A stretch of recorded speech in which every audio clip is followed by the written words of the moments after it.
सुजाता जल्दी जल्दी sunrise apartment में पहुंचना चाहती थी ताकि वो भीग ना जाए। पिछले हफ्ते वो भीग गई थी तो उसकी तबीयत बहुत ज्यादा खराब हो गई थी। वो भागते भागते अपार्टमेंट तक पहुंच तो गई, लेकिन बीच में ही बारिश शुरू हो गई थी, इसलिए वो थोड़ा भीग भी गई। ना चाहते हुए भी मैं भीगी गई। हे भगवान, कहीं फिर से तबीयत खराब ना हो जाए। इस बार तबीयत खराब हुई तो भारी मुसीबत आ जाएगी। अपार्टमेंट पहुंचकर उसने एक घर की डोरबेल बजाई। कुछ देर तक किसी ने दरवाजा नहीं खोला तो उसने एक बार फिर से डोरबेल बजाई। दरवाजा एक लेडी ने खोला। उसने सुजाता को घूरते हुए पूछा, क्या है, किससे मिलना है? जी वो मैं दिव्या वॉशिंग पाउडर कंपनी से आई हूँ। हमारी कंपनी अभी अपना प्रचार कर रही है, इसलिए बहुत ही कम दामों में वॉशिंग पाउडर दे रही है। सिर्फ 25 रुपए का आधा किलो। और सफाई, इसकी सफाई महंगे से महंगे वॉशिंग पाउडर को फेल कर देगी। मैं अभी आपको डेमो दिखाती हूँ। आपके घर पर कोई गंदा कपड़ा है तो ले आइए। सुजाता की बातों को सुनकर उस लेडी ने मुंह बनाते हुए कहा, अरे नहीं, अरे नहीं चाहिए मुझे तुम्हारा ये। क्या नाम बताया था आपने वॉशिंग पाउडर का? Divya washing powder. हाँ वही ना, मुझे तुम्हारा ये घटिया वॉशिंग पाउडर चाहिए और ना ही इसका डेमो देखना है। ये कहकर वो लेडी दरवाजा बंद करने लगी तो सुजाता गिड़गिड़ाते हुए बोली, मैम एक बार तो देख लेती, अगर पसंद नहीं आया तो नहीं लीजिएगा। डेमो का कोई पैसा नहीं है। तुम कम सुनती हो क्या? नहीं चाहिए मतलब नहीं चाहिए। तुम फ्री में भी दोगी तो भी नहीं चाहिए। ये कहकर उस लेडी ने धड़ाम से दरवाजा बंद कर दिया। सुजाता के चेहरे पर चिंता की लकीरें साफ तौर पर देखी जा सकती थी, लेकिन उसने अपना प्रयास नहीं छोड़ा। वो अपार्टमेंट के और भी घरों में गई, लेकिन सिर्फ एक ने ही उसका वॉशिंग पाउडर खरीदा और बाकियों ने उसे लगभग भगा ही दिया। अब रात होने को आई। वो घर वापस लौट रही थी और उसके दिमाग में अपने कंपनी के मैनेजर की एक ही बात बार बार घूम रही थी। देखो सुजाता, महीना खत्म होने वाला है, लेकिन तुमने इस महीने सिर्फ 3 पैकेट ही वॉशिंग पाउडर बेचे हैं, जबकि तुम्हें 20 पैकेट का टारगेट दिया गया है। सर मैं वॉशिंग पाउडर बेचने की पूरी कोशिश तो करती हूँ, लेकिन कंपनी नई होने के कारण लोगों को कन्विंस करने में शायद मैं सफल नहीं हो पा रही हूँ। देखो सुजाता, हमारी कंपनी मुफ्त में किसी को सैलरी नहीं दे सकती। या तो तुम टारगेट पूरे करो या नहीं तो हमें तुम्हें काम से निकालना होगा। सर ऐसा मत कहिए, इसी नौकरी के भरोसे तो मेरा परिवार चलता है। ये चली गई तो सब खत्म हो जाएगा। नौकरी बचानी है तो टारगेट पूरे करो। कल तक अगर 20 पैकेट नहीं बेचे तो फिर तुम्हें आने की कोई जरूरत नहीं है। सुजाता ने चाहकर भी टारगेट पूरे नहीं किए थे। उसके मन में एक अनजाना भय समा गया था। हे भगवान, टारगेट पूरा नहीं हुआ, कल वो मैनेजर मुझे नौकरी से निकाल देगा। फिर मैं कैसे गुड़िया और सुनीता का ध्यान रखूंगी? हे भगवान मेरी मदद कीजिए। सुजाता के पति महेश की छोटी सी कपड़े की दुकान थी, लेकिन वो चलती खूब थी। महेश के कपड़े बेचने का स्टाइल इतना सम्मोहित करने वाला था कि लोग बिना कुछ खरीदे उसकी दुकान से बाहर नहीं आते थे, चाहे वो छोटी चीज हो या बड़ी। अरे भाभी जी, मैं कह रहा हूँ ना, ये साड़ी आप पहनकर शादी अटेंड करिएगा ना, तो लोग दुल्हन को भूलकर आपको ही देखेंगे। हाँ मेरी बात मानिए, इसे हाथ से मत जाने दीजिए। लेकिन प्राइस तो बहुत बता रहे हो आप। अब भाभी जी, अच्छी चीजों का दाम तो लगता है ना। हम कोई 2 नंबर का माल नहीं रखते अपने यहाँ। एक बार जो यहाँ आ गया, मैं गारंटी देता हूँ कि वो कहीं और नहीं जाएगा। लेकिन कुछ तो छोड़ देते। देखिए, अब मैं पहले से ही आपको प्राइस बढ़ाकर बोलता और फिर झूठ मूठ का नाटक करता कि इतने पैसे छोड़ दिए, तो क्या आपको अच्छा लगता? हम एक दाम बोलते हैं तो क्वालिटी भी देते हैं। महेश की बातों को सुनकर वो औरत सोच में पड़ गई। अरे भाभी जी, किस सोच में पड़ गई? एक काम करिए, ये कपड़ा छूकर देखिए। अरे सोचिए मत, छूकर तो देखिए।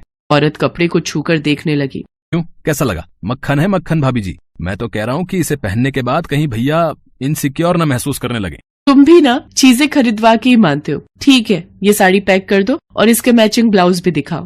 हंसता खेलता परिवार था महेश का, कमाई भी ठीक हो जाती थी, लेकिन दुर्भाग्य की एक आग में सारी खुशियां जलकर खाक हो गईं।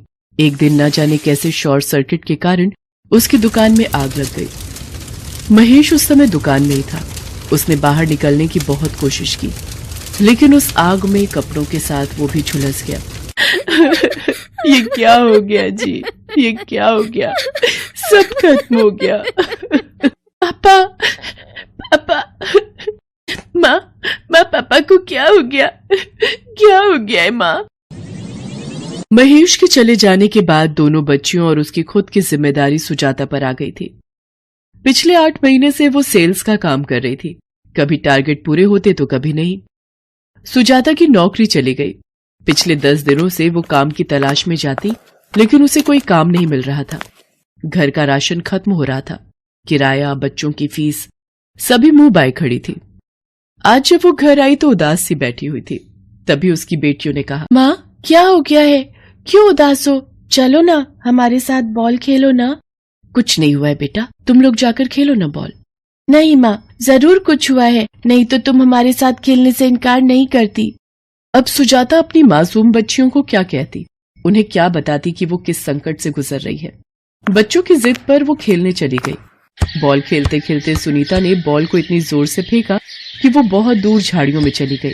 माँ देखो ना, बॉल झाड़ियों में चली गई है, मैं लेकर आती हूँ। अरे तुम मत जाओ, मैं चलती हूँ ना। माँ तुम गुड़िया के पास रहो ना, मैं तुरंत आती हूँ। सुनीता बॉल लेने झाड़ियों के पीछे चली गई, लेकिन अचानक उसकी जोरदार चीख की आवाज आई, माँ बचाओ। सुजाता और गुड़िया ने जैसे ही उस आवाज को सुना वो झाड़ियों के पास भागी भागी गई। उन्होंने झाड़ियों को हटाया तो उनकी आंखें फटी की फटी रह गई। झाड़ियों के पास ही एक बहुत गहरा कुआं था। सुनीता उसी कुएं में गिर गई थी। माँ बचाओ, मैं डूब रही हूँ। अचानक सुनीता कुएं के अंदर से गायब हो गई। गुड़िया भी उस समय कुएं में झांक कर देख रही थी। तभी उसका पैर फिसला और वो भी चिल्लाते हुए उस कुएं में जा गिरी। माँ! गुड़िया की चीख सुनकर सुजाता के हाथ पांव फूल गए। उसे कुछ समझ नहीं आ रहा था कि वो क्या करे क्या ना करे, इसलिए वो भी कुएं में कूद गई। गुड़िया, सुनीता! कुएं के अंदर वो अपनी बच्चियों को आवाज दे रही थी। तभी अचानक उसे लगा कि उसका पैर पकड़कर किसी ने नीचे खींचा है और वो कुछ पलों के बाद कुएं के अंदर किसी दूसरी दुनिया में थी। वहां पर हर ओर सोना ही सोना था। सोने की ईंटें, सोने के बिस्किट, सोने के कीमती जेवर, और वहीं पर ही उनकी दोनों बच्चियां भी सही सलामत अवस्था में थी। अपनी माँ को वहां देखकर दोनों भागी हुई आई और उसके गले लग गई। माँ, माँ, तुम लोग ठीक हो मेरी बच्चियों? भगवान का लाख लाख शुक्र है। हाँ माँ, मैं ठीक हूँ, लेकिन माँ ये कौन सी जगह है? यहाँ तो कोई आदमी दिखाई नहीं दे रहा है, और ये हर ओर पीली पीली चीजें क्या दिखाई दे रही हैं? तभी वहां पर एक बुलंद आवाज गूंजी और सामने एक ऐसा व्यक्ति प्रकट हुआ जिसका आधा शरीर तो इंसान का था, लेकिन आधा शरीर पत्थर का बना था। वो पीली चीजें सोना है, सोना। सोना? इतना सारा सोना? लेकिन ये किसका है और आप कौन है और ये कौन सी जगह है? ये पाताल लोक है और मैं अंगद सेन हूँ। मैं पाताल लोक का निवासी हूँ। मैंने एक बार लालच में आकर पाताल लोक की देवी के मंदिर से सोने की चोरी कर ली थी।